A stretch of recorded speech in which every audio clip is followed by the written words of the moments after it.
Hey guys, 3 hour edition of Monday Night Raw last night, the Slammy Awards. And I have to say I enjoyed the Slammy Award portion of the show. They did well with it. I enjoyed when they went to break how they'd said, the 2010 Slammies will be right back. And that was a little detail that made me really feel like I was watching an award show.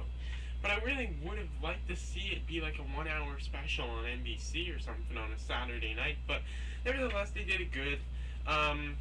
Video package explaining what what the Slammies were in the WWE. Cole, CM Punk, Lawler, all back on commentary. Cole and Lawler, some tension, some words exchanged, but put aside, not to overshadow everything. And they're just showing, there is this tension. These guys just don't make up.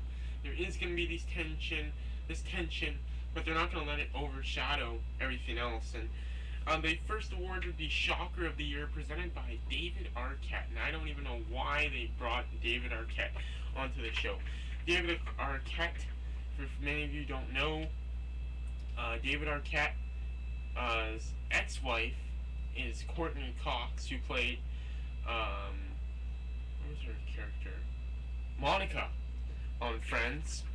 And he won the WCW title when WCW was flushing down the drain.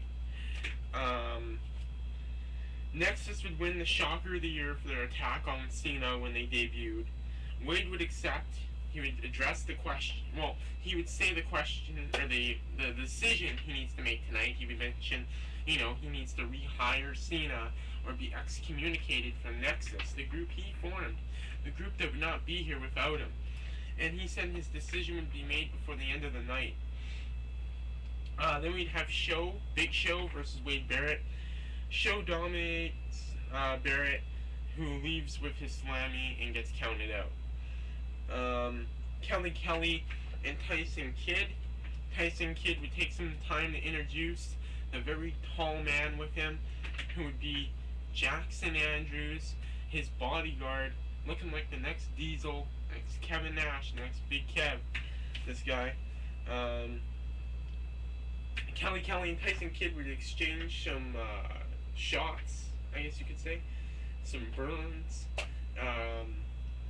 Tyson Kidd would tell Kelly that those were the most big words she said her whole career or something. And they went back and forth with some words, and it was entertaining. CM Punk would win the Despicable Me Award for his thing with Rey Mysterio, his storyline with Rey Mysterio, the part where he made his kid cry. CM Punk said he did what he did to Mysterio because he wronged him, and when anybody wrongs him, he gets revenge, and somebody in the back has wronged him, and he will get his revenge. So, obviously foreshadowing, just starting to build now a feud for CM Punk for when he's out of injury, and I hope they keep dropping lines each week, and kind of get us interested in this before it's actually even happened, before we even know who he's talking about, and then make it like, oh wow, that's who he was talking about when he finally reveals it.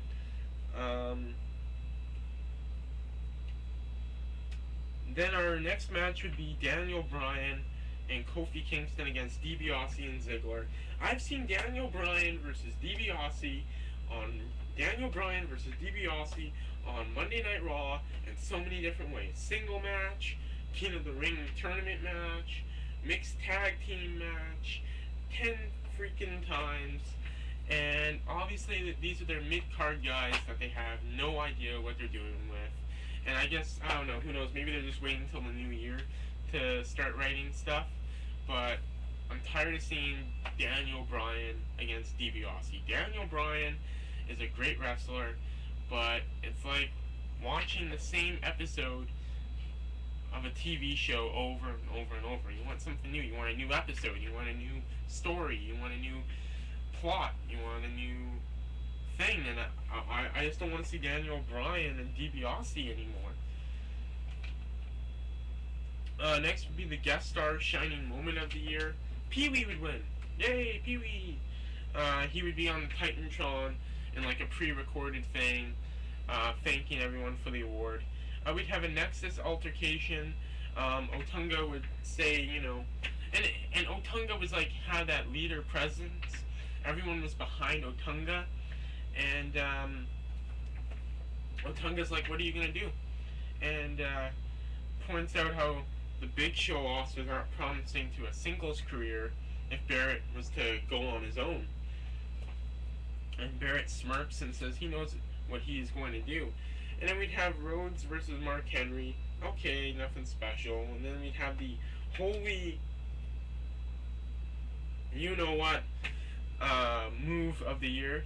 And Cena would win it for the attitude adjustment, giving Batista an AA off a car and through the staging. Barrett would come out, take the award, go to the ring, say if Cena wants it, he can come out and get it. And after a few minutes of building some anticipation, Cena would come to the ring. Wade Barrett would rehire John Cena. Thank goodness, because I was getting tired of the ways of bringing him back. But Wade Barrett would rehire John Cena under two conditions. One, he faces Wade Barrett in a chair match, which looks like we're going to see John Cena and Wade Barrett in the chair match because instead of Alberto Del Rio against Mysterio in the chair match, because I heard Ray was injured, he couldn't do the match. But I thought they were going to just do a singles match, but now it's not even on the card. So I watched SmackDown this week and watched Ray get like just hurt or like beat down in some way that he can't even compete at the pay-per-view, and that's how they scrapped the match off. But yeah, Barrett would rehire Cena under two conditions. One, John Cena faces Wade Barrett at TLC this Sunday in a chair match.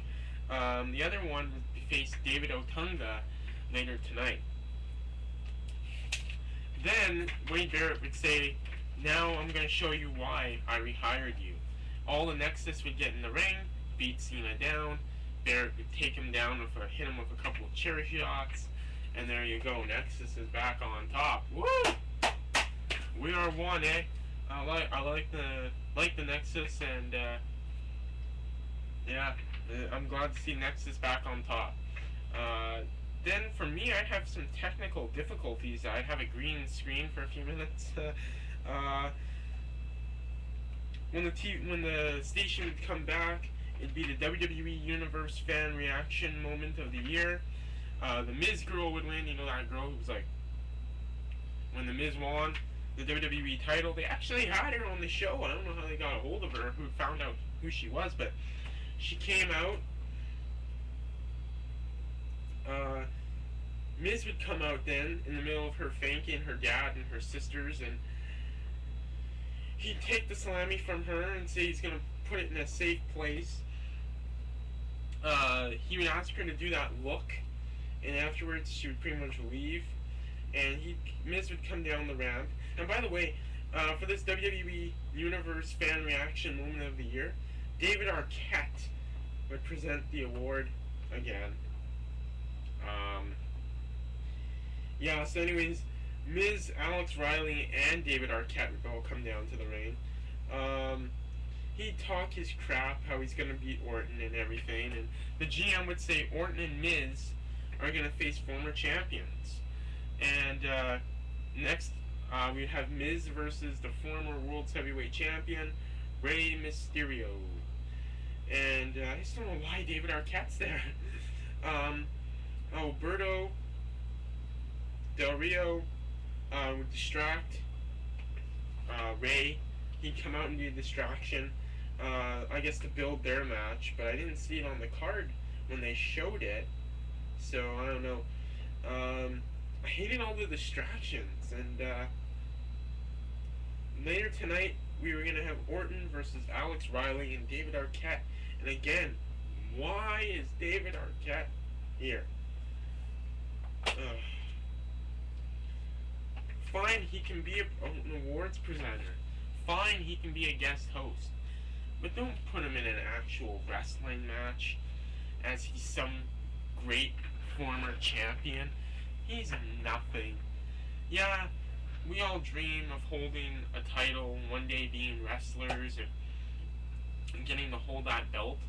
And maybe David Arquette has that one over us, that he actually holds that one thing we all wish we could have, but he didn't earn it. He's no high credible champion. He's not a wrestler.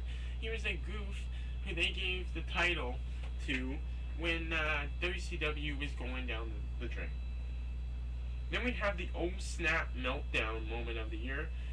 Edge would be the presenter. He'd say he needs a co-presenter to help him present the award.